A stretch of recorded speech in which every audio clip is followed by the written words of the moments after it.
our speaker. Vikki Claflin is here from Hood River, Oregon. Vikki is an author, humor, blogger, public speaker, and former newspaper columnist. Her blog called Laugh Lines is about the humorous ups and downs of midlife in today's world. And she can be found in the book, Life Well Blog, Parenting Gag Reels. And it's available at Amazon.com. So Vikki is a regular contributor on the Irma Bombeck Writers website and Better After 50 online magazine. And she was recently featured on the Michael J. Fox Foundation's website. Vikki is currently working with the publisher on the release of her own book this summer on the humorous side of living with Parkinson's, titled It's Okay to Laugh. Today, she will share some excerpts from this upcoming book. We welcome her.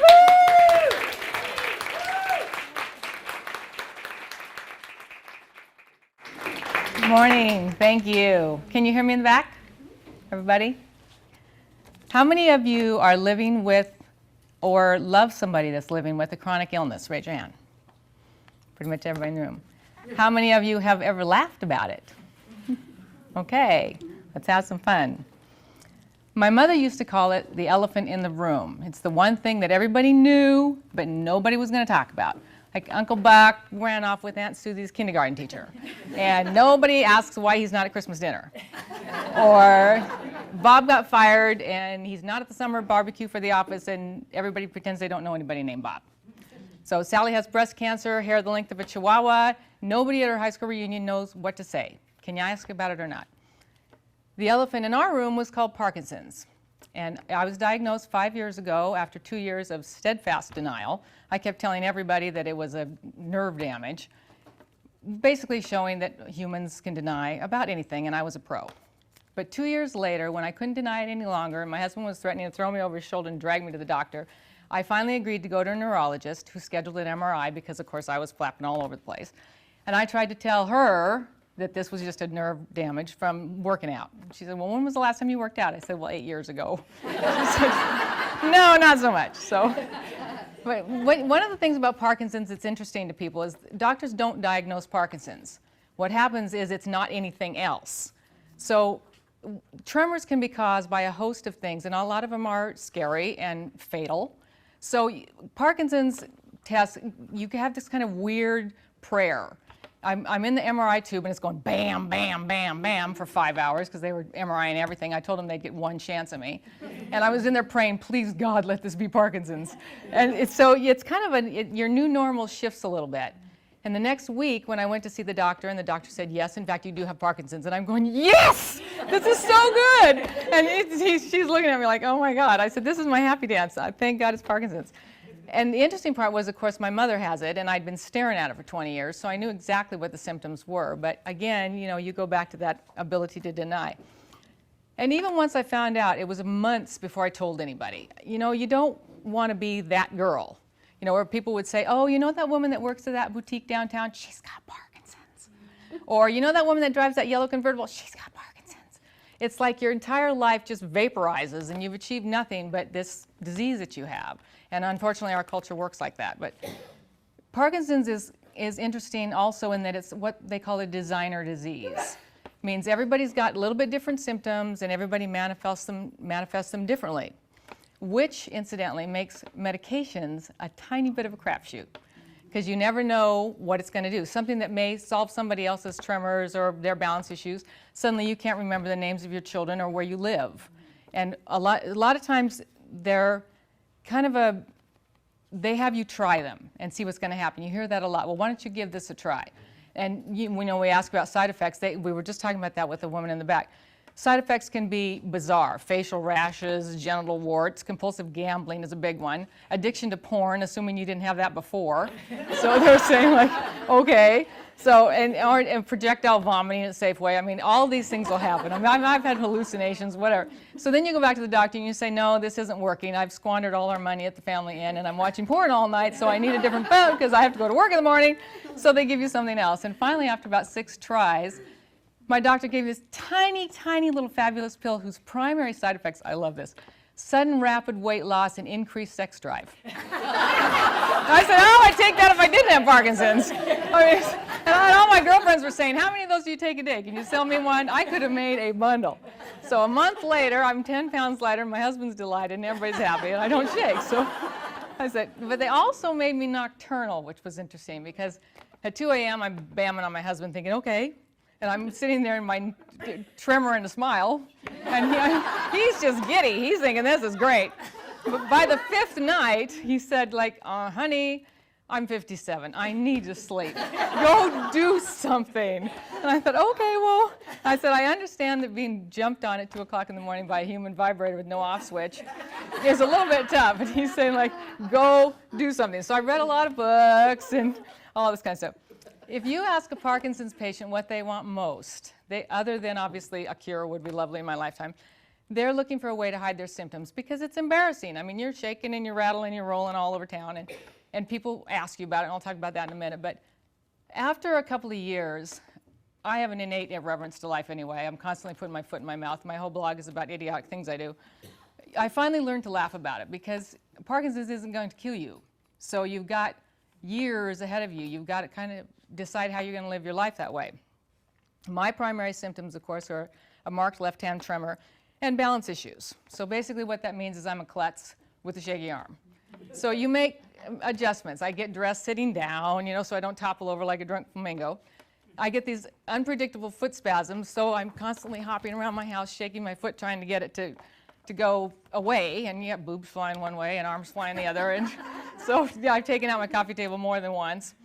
When I have my Spanx on, Hubs holds them out, and I step into them, and then I jump up and down and try to get into them, and you get them all up, and thank God you don't have to go to the bathroom. And then I went out and I bought this stupidly expensive smartphone to take these great pictures. Well, if I hold my arms up higher than my boobs, my hand shakes. So now, unless you've got Olympic default shutter speed, you're headless or blurry. So I take no pictures ever. Now I'm finally in all the pictures. Usually the person that takes them is never in any of them. I'm in all of them now. So you just stand in the back. I cut and color my own hair, which is interesting because I use a buzzer and a mirror. So now I got a problem. The mirror is either doing this, and I can't see what I'm doing, or I put the buzzer in that hand, lose an ear. So I had a Vespa for years, which I loved, my little scooter. Can't do that now. My hand shimmies, which makes the handlebars shake. Twice I was pulled over for possible drunk scootering. I said to my husband, apparently the Vespa has to go. So when I'm relaxed and warm and calm, the tremor is virtually gone. People say, I don't even notice you shaking. If I'm cold or stressed or excited or here or love this, or I shake like a cracked out seal. I mean, it just goes crazy.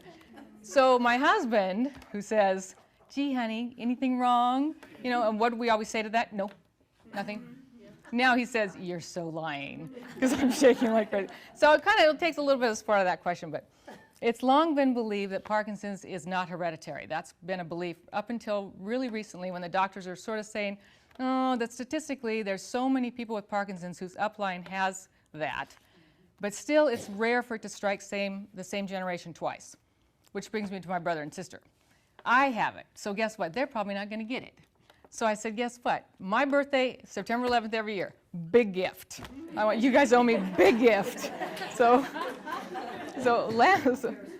last year, I approached my husband with my little bucket list, because normally bucket lists are things we plan that we want to do, places we want to go, things we want to see. Most of us don't think about whether or not we're going to be in a position to do that. It's usually time or money or jobs or those kinds of things. So we plan what we're going to do when we retire. People with chronic illnesses have a do it now because you don't have any idea what the freaking future is going to hold list.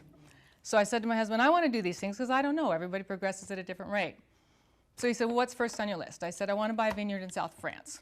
He said, okay. He said, what's next?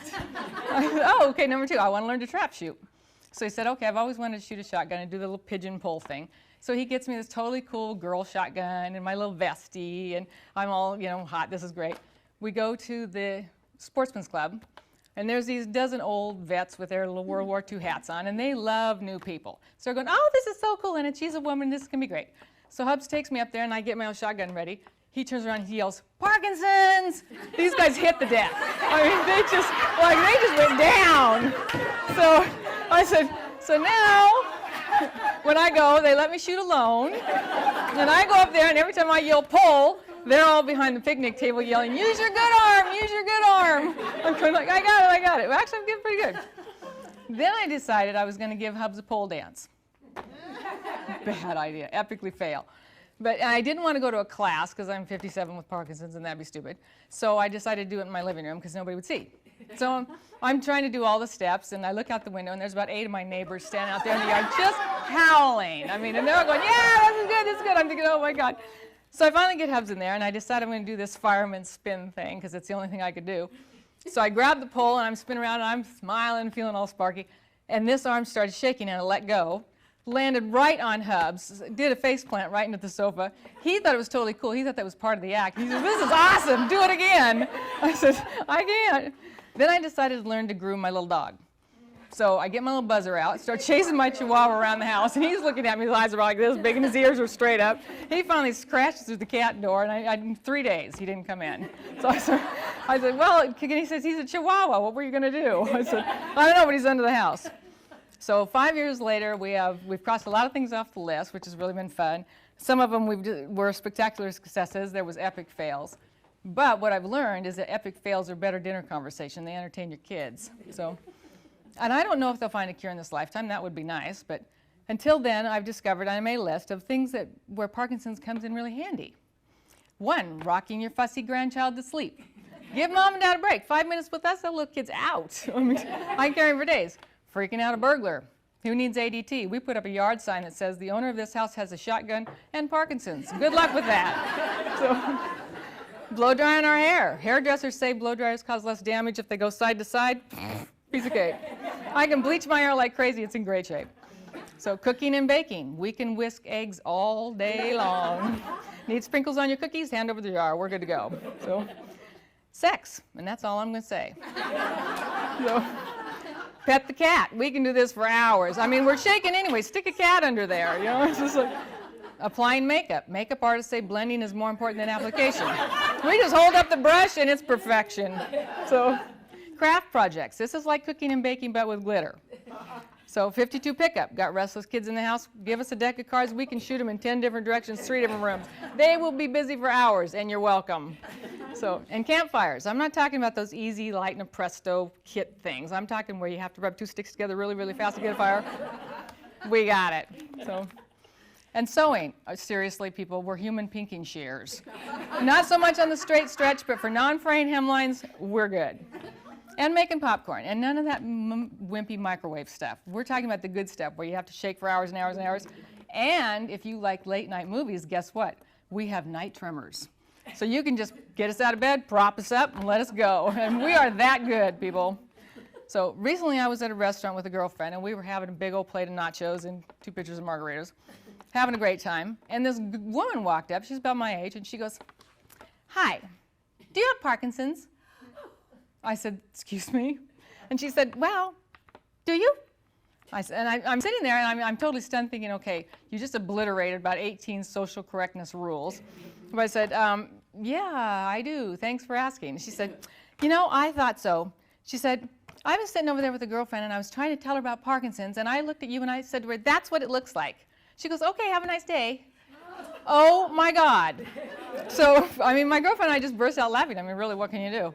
So, and I started telling her about the funny or odd or totally bizarre things people have said to me when they realize I have Parkinson's. And we were laughing about it, but she said, "You know, you need to write this down because people don't know sometimes when you come up to somebody with a visible chronic illness and you don't know what to say, or you find out in the middle of a conversation. And there are certain things that are guaranteed to offend, but all the things we learned about social correctness don't need to just go away. You don't just blurt out the first thing you say." So I thought, okay, I'm gonna write a couple things down. It to ease the what do I say now when sort of a grenade is launched into the conversation. So I thought what I'm going to tell you is the few of the worst conversations I've ever had with people, the worst things they've said to me when they found out I have Parkinson's in the middle of a conversation. One is, "Why are you shaking?" Okay? Unless you're 5 years old, this is rude. You can't say that to people. It's like little Susie staring at some fat woman in a department store with her mom saying, "Why is that woman fat?" So the rule of thumb is if you won't let your 5-year-old ask, you can't either. So the other one, "Do you have Parkinson's?" If you don't know, we probably don't know each other well enough to ask. And interestingly enough, what happens if I don't? It's sort of like asking a woman when she's due. If you don't know if she's pregnant, some things you just can't unsay. So 3, can you make it stop? If you're referring to the tremors, no. If we could, we would. You got to remember, most Parkinson's patients, that's the one thing that they're most insecure about is the tremors.